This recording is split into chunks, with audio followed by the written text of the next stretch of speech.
श्रुति चरणारविंदम श्री तत्ववित्ताचार्य जी महाराज लगभग 500 वर्ष पहले जोधपुर के पास एक गांव में हुए थे। जन्म से पूर्व ही किसी महात्मा ने बता दिया था कि बहुत बड़े महात्मा बनेंगे, भक्त बनेंगे। बचपन में इसी प्रकार के लक्षण स्पष्ट दृष्टिगोचर हो रही थी।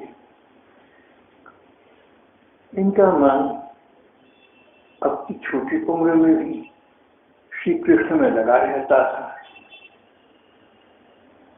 अधिक लक्ष्य पथ का बोध नहीं था, पर मन संसार के प्रलोभनों में, आकर्षणों में नहीं जाता था। फिर समय आगे बढ़ता गया, माता पिता न रहे, भाई भाभी का व्यवहार अच्छा न रहा। भाभी कहती थी कि तू कुछ करता धरता तो नहीं, बस हमारी रोटी खाता है। अगर तूने साधु बनना चला जा, साधुओं से जाके मिल जा। फिर ये सचमुच घर से निकल पड़ी और घूमते फिरते एक सन्यासी के आश्रम में पहुंचे। उन सन्यासी महात्मा का और इनका परस्पर तालमेल अच्छा बैठ गया। उनसे शिक्षा ग्रहण की, उनके अनुसार साधना, पूजा पाठ, भजन किए, पर मन को तृप्ति न हुई। लगा कुछ अधूरापन है, कुछ अपूर्णता है, कहीं कुछ असंतोष है। फिर ये पुष्कर राज पहुंचे। वहां पर परशुराम देवाचार्य के चरणों में गए। उनसे इन्हें बहुत संतुष्टि मिली। परशुराम देवाचार्य उच्च कोटि के महात्मा थे। उनसे इनको अपने लक्ष्य का और अपने पथ का, कहाँ पहुंचना है, कैसे पहुंचना है, सारा मार्ग स्पष्ट हो गया।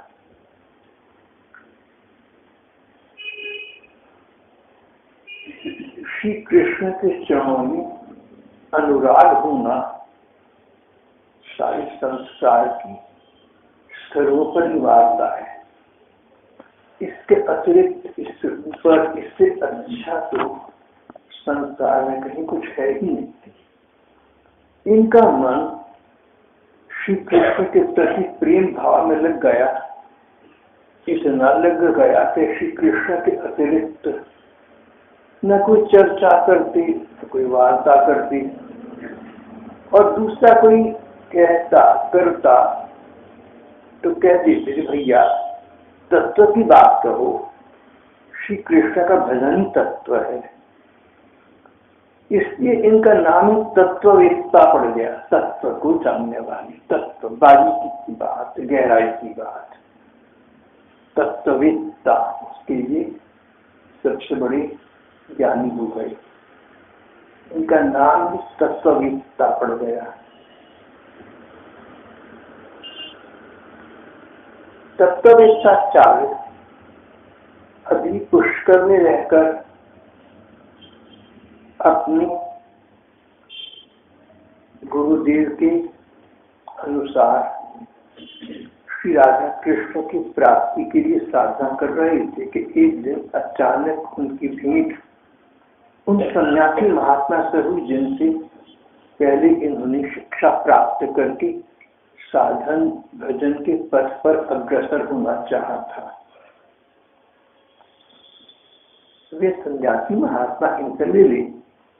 बोले भाई तुम मेरे पास से क्यों चले आए, कहाँ रह रहे हो? सारी बात मुझे पूरी पूरी खोल कर बताओ। तत्ववेत्ताचार्य ने कहा कि देखिए, मैं आपके पास रहा, आपका स्नेह पाकर मुझे बहुत अच्छा लगा, पर सच बात यह है कि आपकी जो बताई गई साधना पद्धति थी उसमें मुझे कुछ अधूरापन लगा, मेरे हृदय को तृप्ति न हुई। मुझे ये लगता रहा कि कहीं कुछ खोया खोयापन है, कहीं कुछ अपूर्णता है, कहीं कुछ न्यूनता है। मन शांत न हुआ। यहाँ आकर मन शांत हुआ है। उन्होंने कहा, उन सन्यासी महात्मा ने कहा, ये तुम क्या बातें कर रहे हो? मैंने तुम्हें ब्रह्म ज्ञान का उच्च अधिकारी समझा, इसलिए तुम्हें ब्रह्म ज्ञान का उपदेश दिया। ब्रह्म ज्ञान, ब्रह्म परमात्मा, परमात्मा सारे में व्यापक है, परमात्मा निराकार है, परमात्मा निर्गुण है, परमात्मा अव्यक्त है।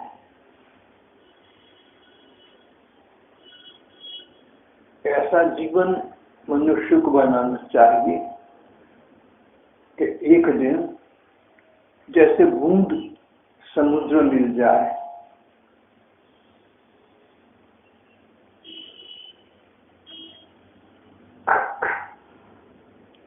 जैसे पानी की बूंद समुद्र मिल जाए, तो वो पानी की बूंद समाप्त नहीं हो सकती, उसको पैरों तले को रूंध नहीं सकता,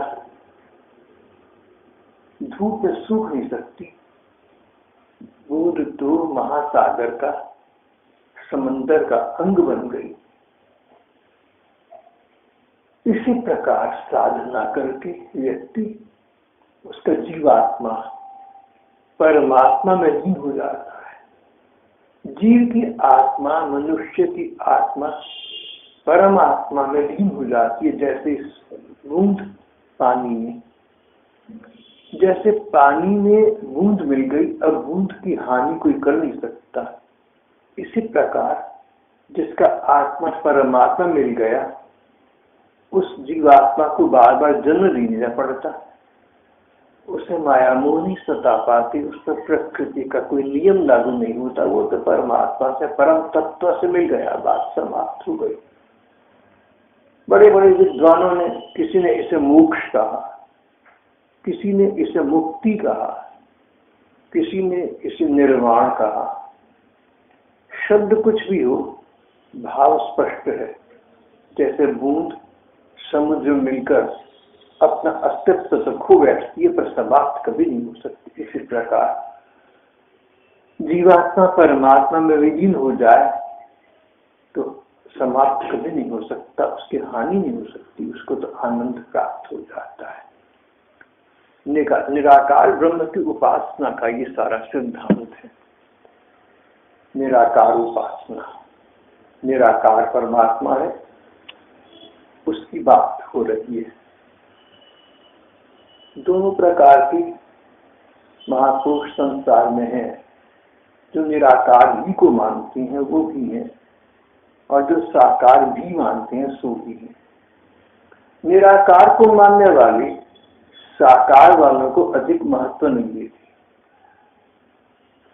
निराकार वालों का कहना ये है कि जिस परमात्मा को कोई आकार नहीं है, जो सारे संसार में व्यापक है, उस परमात्मा को तुम कीर्तन करके, पूजा पाठ करके प्राप्त कर लोगे।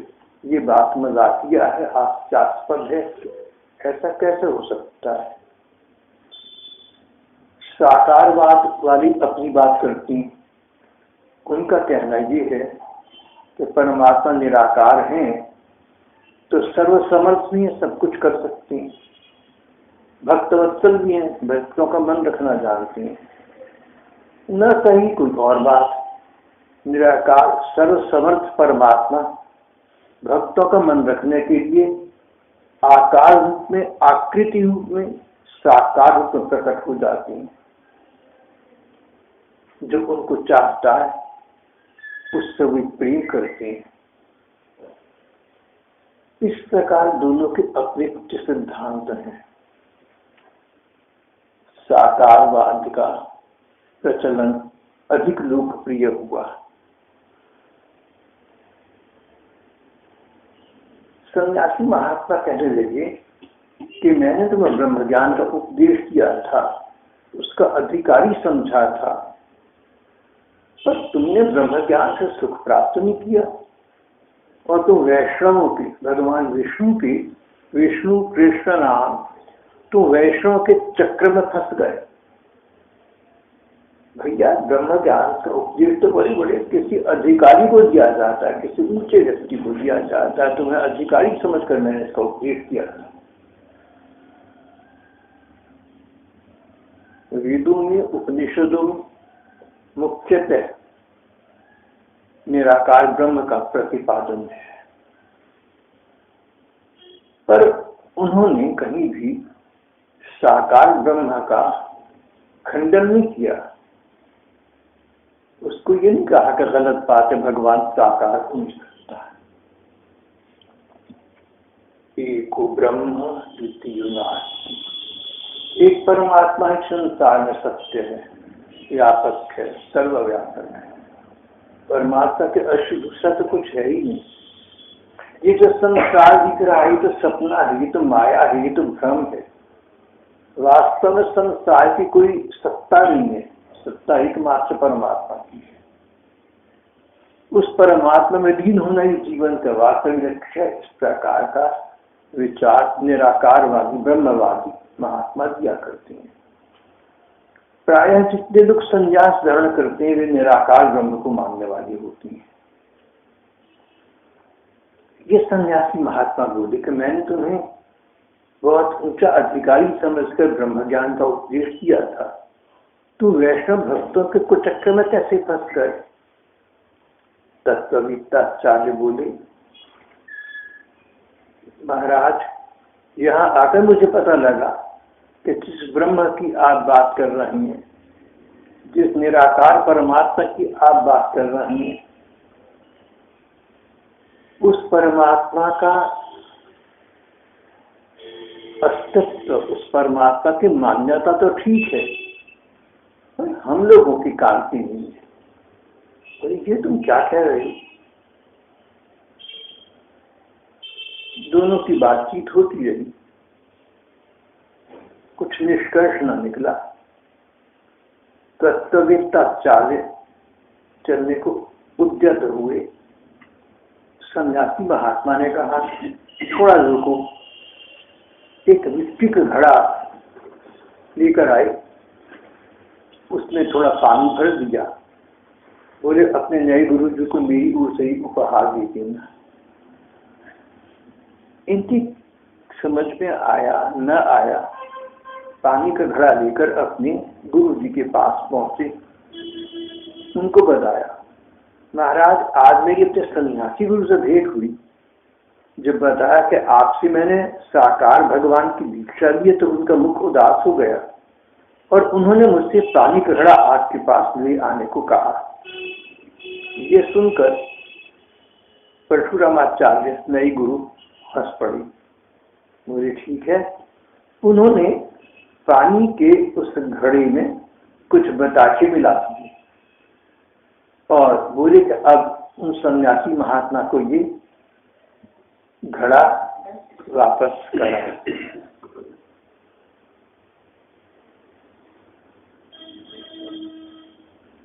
तत्ववेत्ताचार्य सन्यासी महात्मा के पास घड़ा वापस करने को पहुंचे। उन्होंने कहा, अच्छा बताओ एक बात, क्या तुम्हारी बात समझ में आ गई? मैंने पानी का घड़ा क्यों भेजा और तुम्हारी गुरु परशुराम जी महाराज ने इसको वापस भेज दिया बताशे मिलाकर? इसका क्या रहस्य, इसका तत्व क्या है भैया? बोले, जी मैं समझता तो हूं, आपकी आज्ञा हो तो बता दूं। आपके आशीर्वाद से मैंने सब समझ लिया, सब बता सकता हूं।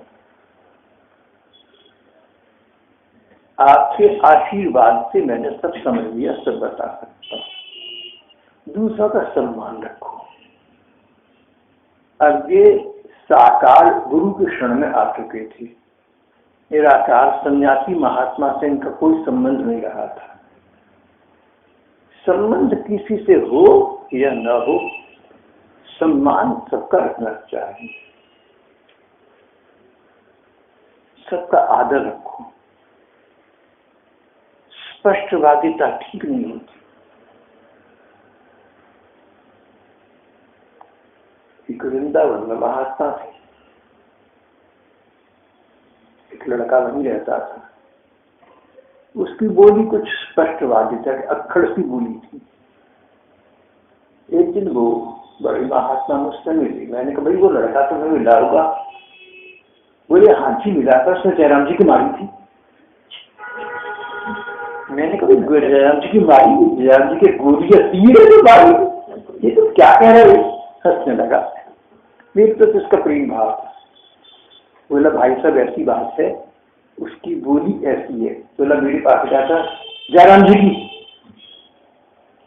प्यार से नहीं बोला, आदर से नहीं बोला, हाथ जोड़ कर कहना भाई साहब जयराम जी की, ऐसा नहीं कहा जयराम जी की। कहीं और देख रहा है, मुंह से गुस्सा मानो उतर रहा हो। मुझे हंसी आई, लेकिन लगा कि बात तो ठीक है, तरीका तो ठीक नहीं है। वाकई जयराम जी की मारना जी की करना अलग बात है। मीठी बोली बोलो, प्यार से बोलो। किसी की गलत बात हो ना, और गलत कहना जरूरी हो, सम्मान पूर्वक कहना, मुस्कुरा कर कहना। अगर हमारा लक्ष्य ठाकुर जी का है, अगर हमारा पथ ठाकुर जी का है, तो सबका सम्मान रखना हमारे लिए आवश्यक है। हमारे संत भक्त हुए, हमारी महात्मा हुए, उन्होंने बुरा करने वाला तो भला किया। दुर्वचन कहने वाला, दुर्वचन जैसे हल्की भाषा में गाली गलौज की भाषा, जिन लोगों ने गाली गलौज की भाषा बोली ना, बुरी बुरी बातें कही, गंदी बातें कही, उनके सामने उस तमीज से, प्यार से, हंसकर, करुणापूर्वक बोली। एक कथा आती है ना, आपने पढ़ी होगी सबने। एक व्यक्ति था, जैसा भी था, महात्मा बुद्ध से मिला तो उसने उनको बहुत दुर्वचन बोली, जिसे कहते गालियां दी। बुद्ध मुस्कुराती रही। बोला आपको बुरा नहीं लगा? बुद्ध अखिल खिलाकर हंस पड़े। बोले भैया अगर मैं तुझे कुछ चीज दूं और तू न ली तो चीज कहाँ जाएगी? बोला आपके पास वापस आएगी। बोले तूने मुझे गालियां दी ना, मैंने ली ही नहीं, मेरे पास वापस चली गई, मेरा क्या गया?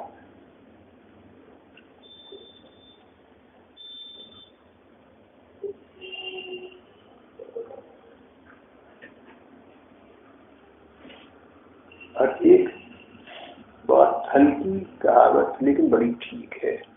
भाषा तो अच्छी नहीं है, अभद्र भाषा। पुराने बुजुर्ग लोग बोला करते थे, सूरज पर थूकोगे तो अपने ऊपर आके गिरेगा। बात सच है। Every word that you speak and every action that you take calls back on you. It returns to you 10 times more. धर्म ग्रंथ कहते हैं अगर तुम किससे बुरा बोलोगे, किसी का बुरा करोगे, तो जितने समय के बाद उसका तुम्हें दंड मिलेगा, उसका फिर मिलेगा उतना अधिक होगा। 1 साल के बाद मिला तो दुगना हो गया, 10 साल के बाद मिला तो 15 गुना हो गया, अगले जन्म मिला तो 100 गुना हो गया। अपने भले में अपनी बोली अपनी मीठी रखनी चाहिए।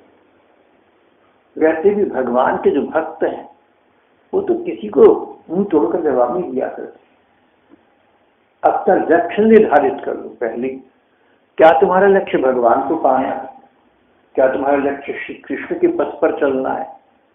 अगर तुमने दिल्ली जाना है तो सोचो करनाल पानीपत से जाओगे या चिकाजपुर सहारनपुर से जाओगे? रास्ता देख लो अपना भैया,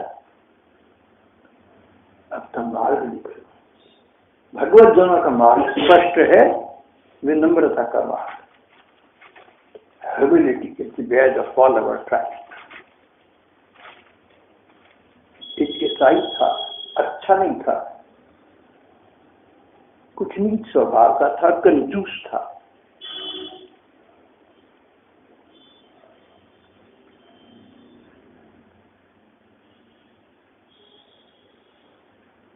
लेकिन अपने धर्म का पालन थोड़ा सा करता था। उसने एक स्थान पर कहा, humility is the badge of all our tribe. एक भक्त का, एक भगवत जन का लक्षण क्या है?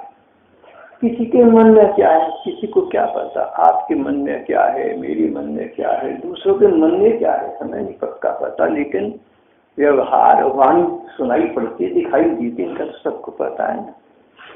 तो वाणी और व्यवहार मीठा रखना।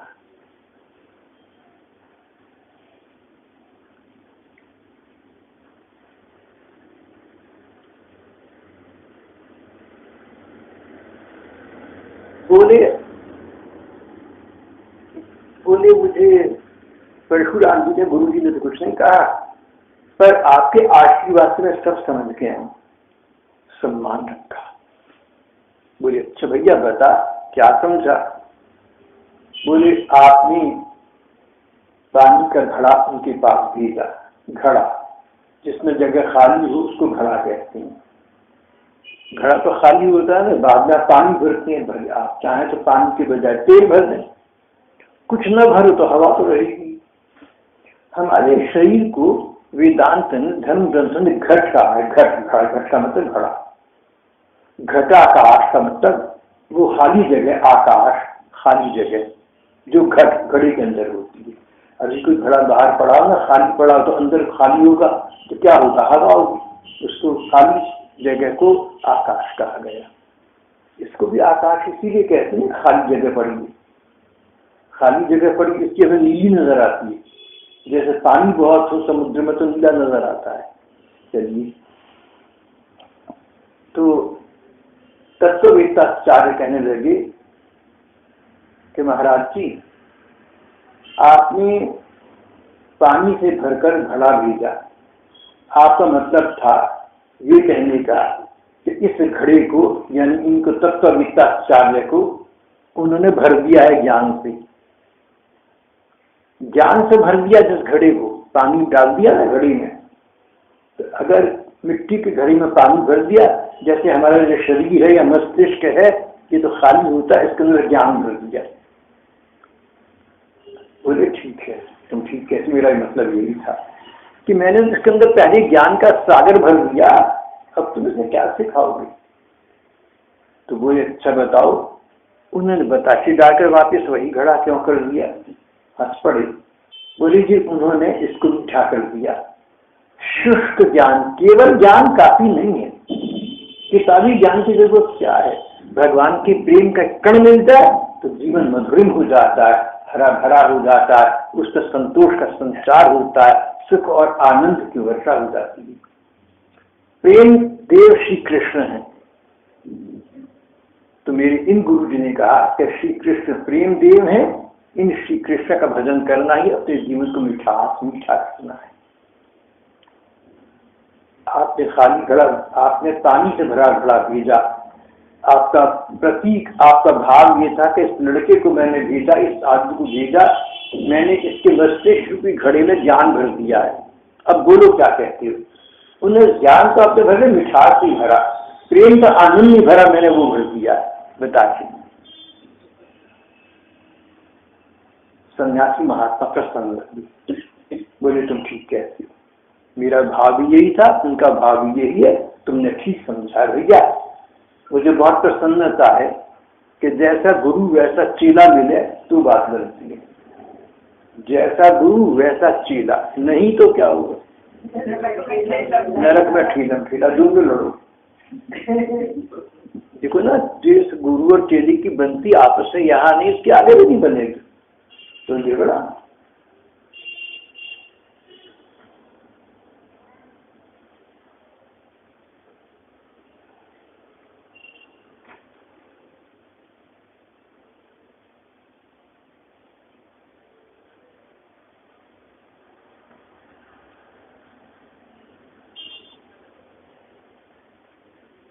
गुरु का कहना मान, चेला पहलवान। बहुत कहावते हैं। जो चेला गुरु का कहना मानता उन्हें बस अच्छा, ओके सर, यस सर। चेला पहलवान, ये सबके आगे निडर बना देगा, किसको किसी की डर की नहीं। यानी कि जो गुरुवादी है उनका कहना है, कहकर तुम्हारे गुरु तुमसे प्रसन्न है ना, तो संसार की कोई शक्ति तुम्हें समाप्त नहीं कर सकती, डरा नहीं सकती। गुरु मेहरबान, चेला पहलवान। तो जो बड़ी बड़ी महात्मा हैं, जिनके चेले हैं और जो गुरु हैं, टेलीविजन पर अगर आप उनके या सामने जाकर प्रवचन सुनो तो गुरु महिमा की बहुत बातें बताते हैं। गुरु की महिमा सच है, ठीक है, लेकिन देखना ही पड़ता है कि आजकल के जमाने को देखते हुए ना तो अच्छे सच्चे गुरु मिलते हैं, ना अच्छे सच्चे चेले मिलते हैं। ये कठिनाई है। अगर गुरु भी सच्चे हो और चेला भी सच्चा हो तो बात बन जाती। तत्ववेत्ताचार्य कहने लगे सन्यासी महात्मा से कि मुझे मिठास मिल गया है, श्री कृष्ण का प्रेम का सुख प्राप्त हो रहा है। सन्यासी महात्मा बोले तुम ठीक कहते हो, तुम दोनों एक जैसे मिल गए हो, भगवान तुम दोनों को सत्फल प्रदान करेंगे। जब तक जीवन में प्रेम न हो, यम बिना न रसो रस, जीवन में प्रेम का सुख ना हो तो सुख शांति की सत्ता हो सकती। और सच्चा सुख, सदा रहने वाला सुख एकमात्र भगवान से मिलता है, श्री कृष्ण से मिलता है।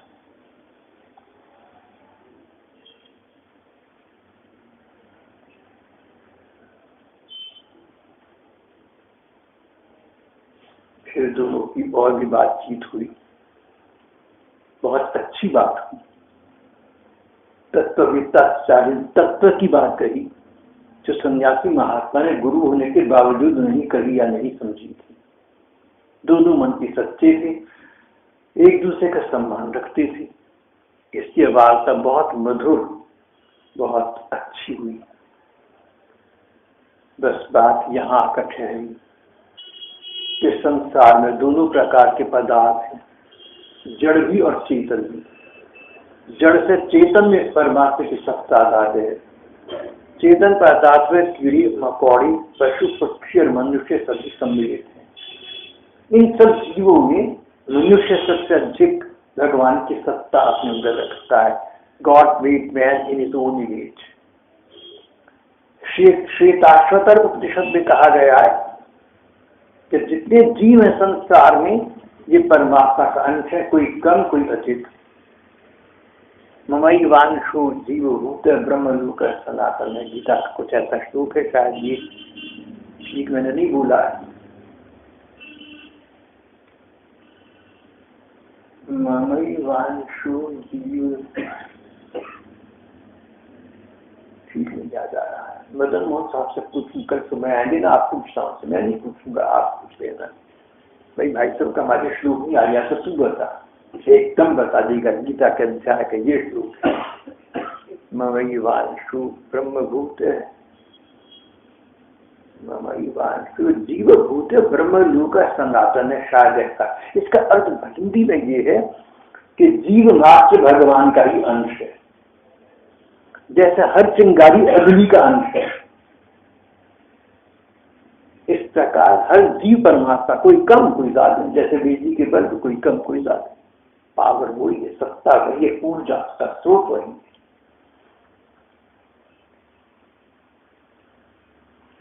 तो तत्ववेत्ताचार्य ने अपने सन्यासी गुरु को ये सारी बात कही। सन्यासी गुरु ने कहा कि तू ठीक कहता है, तेरी बात ठीक है। तू और तेरे नए गुरु जी एक जैसे मिल गए हो, भगवान तुम्हारा कल्याण करेंगे। और उनसे आशीर्वाद लेकर तत्ववेत्ताचार्य वापस अपने स्थान पर पुष्कर आ गए। पुष्कर आकर उन्होंने भगवान कृष्ण की उपासना और अधिक परिपक्वता के साथ की। भगवान कृष्ण की उपासना, यहाँ पर भी उनके गुरुदेव ने उनको तत्व का बोध कराया था। सारे प्राणियों में मनुष्य श्रेष्ठ है। मनुष्य में वो व्यक्ति श्रेष्ठ है जो भगवान को मानता हो। भगवान को मानने वालों में वो श्रेष्ठ है जो भगवान को पाने के लिए प्रयत्न करता हो। भगवान को पाने का प्रयत्न करने वालों में वो श्रेष्ठ है जो गंभीर है, सच्चा है, सिर्फ मुंह से कहने से काम नहीं चलेगा। मनुष्याणाम शास्त्रेषु कश्चित् यतति सिद्धाये यतताम अभिसंधाना कश्चिन्ना विदितस्तथा, गीता जी में भगवान ने कहा है। हजारों में कोई एक व्यक्ति इस बात को समझता है कि भगवान को पाना चाहिए। समझने वाले हजारों में कोई एक व्यक्ति भगवान को पाने का प्रयत्न करता है। प्रयत्न करने वाले हजारों में सिर्फ एक व्यक्ति गंभीर होता है और उस मार्ग पर ठीक चलता है। यहाँ पर फिर वही चेतावनी आ गई, दो बातें होनी चाहिए, एक तो भगवान का चिंतन भजन एकांत में, और दूसरा सबके साथ प्यार का व्यवहार, मिठास का व्यवहार। ये संसार है ना, ऐसे सब लोग कैसे हो सकते हैं कि आप जैसे दिमाग में, अगर आइंस्टाइन और कौन हमारे राष्ट्रपति मंत्री विज्ञानवेत्ता, हाँ जी, डॉक्टर अबुल कलाम, अगर ये आशा रखें कि मेरा आपका मस्तिष्क इनके जैसा होगा, कैसा हो सकता है?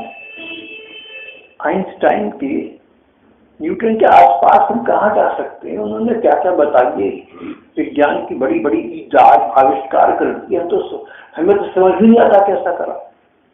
मैं तो ये भी नहीं समझ पाया आज तक कि रेडियो कैसे काम करता है। दिल्ली वाली बोल रहा है, मैं यहाँ सुन रहा हूँ, कैसा हो जाता है? मैं तो नहीं कर सकता हूँ। आप तो रेडियो बना देंगे या कंप्यूटर बना देंगे, तो जिन्होंने बनाया उनका मस्तिष्क हमसे ज्यादा है।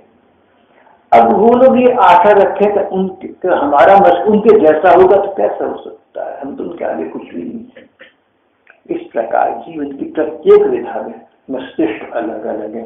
आपका मस्तिष्क कहीं प्रखर है, सबका वहां प्रखर हो आवश्यक नहीं है। इसलिए जिनका वहां प्रखर नहीं है उनका तुम सम्मान रखना, उनका मान रखना। एक जगह कहावत पड़ी थी, A wise man is one who can bear with fools। जो बेवकूफ को सहन कर सके, जो बेवकूफ का, मूर्ख का भी आदर कर सके, उसको वाइज मैन, उसको बुद्धिमान कहते हैं। A wise man is one who can bear with fools। तो जो व्यक्ति इस बात को समझ जाए और जीवन में ले आए, उससे भगवान प्रसन्न होते हैं। ऐसा व्यक्ति भगवान के साथ कोई संबंध बना ले, कोई रिश्ता, कोई रिलेशनशिप बना ले। आप कहें कि भगवान तो संसार के स्वामी है, मैं उनका सेवक हूँ, दास्य भाव। आत्मा ही परमात्मा समंदर की तरह से, मैं तो एक बिंदु बूंद की तरह से हूँ, उसमें मिल जाऊंगा, शांत भाव। अब कोई कहे कि हम तो भगवान को ऐसे प्यार करते हैं जैसे यशोदा मैया और कौशल्या माता करती थी, वात्सल्य भाव, जैसे बड़ों के बच्चों के लिए होता है। अब कोई कहे कि भाई हम तो जैसे वृंदावन के बाल सखा थे श्री कृष्ण के, इस प्रकार उनके सखा बनना चाहते हैं, तो सखा बन जाओ, सखा भाव, साक्ष्य भाव। और कोई कोई व्यक्ति बहुत करुणाओं में, अरबों में कोई एक व्यक्ति ऐसा भी होगा जो कहेगा कि गोपियां मेरी आदर्श हैं, मेरा प्रेम श्री कृष्ण जी के लिए है। कहते हैं कि आज से 550, दोबारा कहूंगा, आज से 5,500 बरस पहले भगवान कृष्ण इस पृथ्वी पर वृंदावन में आए थे। उनके बाद लगभग 500 बरस पहले गोपी भाव केवल चैतन्य महाप्रभु में नजर आया। कुछ लोग बीच में हो सकता है वो इतिहास में नाम न आया, जो इतिहास में नाम पता है। 5,000 बरस के बाद चैतन्य महाप्रभु हुए। गोपी भाव वाला कोई भक्त 5,000 बरस पर लगभग नहीं हुआ, या इतने कम हुए होंगे कि इतिहास में नाम नहीं आया। चैतन्य महाप्रभु, मीरा जी, आनंदास इत्यादि थोड़े से हुए, हो सकता है उसके बाद थोड़े से और भी हुए हों, लेकिन बहुत कम। भगवान कृष्ण के प्रति सखी भाव रखना, गोपी भाव रखना, मधुर भाव रखना, रस उपासना, श्री कृष्ण पति है, प्रियतम है, सर्वस्व है, ये भाव बड़ा कठिन है। तत्व की बात ये कि श्री कृष्ण के प्रति इस प्रकार की रस की उपासना करना यही गहराई के बारीकी की बात है। इसीलिए इनका नाम तत्ववेत्ताचार्य पड़ा था। इतना तो सच है कि बड़े बड़े साधु महात्माओं को, बड़े बड़े ज्ञानियों को इस तत्व का पता आज भी नहीं होता। आप बताना समझाना चाहें तो उनकी समझ नहीं आएगा, वो शायद आपकी बात को सुनेंगे भी नहीं।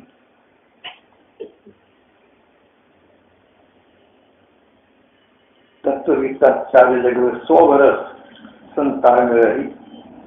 उन्होंने तत्व का, श्री कृष्ण प्रेम देव है, तुम उनको चाहो, उनको पाने का प्रयत्न करो। दूसरी बात, श्री कृष्ण को गोपी भाव से चाहना सर्वोत्तम लक्ष्य है, सबसे बड़ा, सबसे ऊंचा, सबसे मीठा, सबसे अधिक प्रिय है। गोपी भाव से श्री कृष्ण की उपासना करना। गोपी भाव से श्री कृष्ण की उपासना करने के लिए श्री कृष्ण सबसे अधिक अनुराग की राधिका जी की लगती है। राधिका जी श्री कृष्ण से ही प्रकट है। उन राधिका जी का जप करना, उनको मनाना, उनको पटाना प्रेमी भक्त के अपने हित में है। श्री राधा कृष्ण का मन भजन करना और उनसे प्रार्थना करना, श्री राधा कृष्ण से प्रार्थना करना कि हमें सदा सदा के लिए, अनंत काल के लिए, अमर काल के लिए अपने चरणों में सेवा प्रदान करना।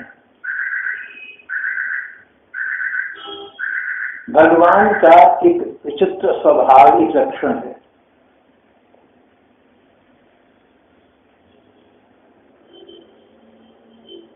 A lover of God becomes the beloved of God.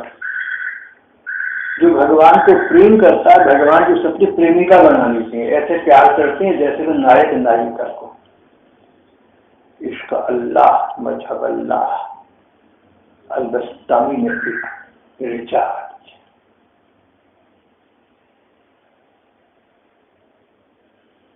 सखीन की नापि वयम हठीन गोपी सखीन की नापि वयम हठीन। किसी शठ ने, किसी चतुर चालाक ने, यानी भगवान कृष्ण ने, किसी चतुर चालाक ने वयम हठीन, हमें हठपूर्वक, बलपूर्वक, जबरदस्ती, बरजोरी, दासी के साथ अपनी दासी बना लिया है। गोप वधु बेटीन, जो स्वयं गोपिकाओं का प्यारा है।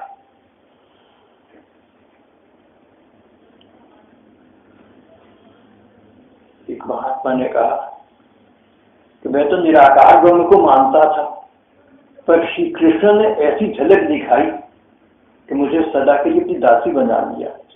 गहराई से देखें तत्व की बात ये, श्री कृष्ण जिसको दासी बनाते हैं, सचमुच उसको अपनी प्रेयसी बना लेते, अपनी प्रियतम बना ली, जैसे गोपिकाओं को बना लिया था। गोपिकाओं ने पूरी भागवत उसको दासी कहा है, पर भगवान ने उनको अपनी प्रेमिका माना। इस प्रकार श्री कृष्ण का प्रेम प्राप्त करना ही जीवन का चरम लक्ष्य है। यही तत्व है। इस प्रकार का सिद्धांत का साधन करके आचार्य 100 वर्ष के पश्चात श्री कृष्ण के चरणों में चली गए। कृष्ण गोविंद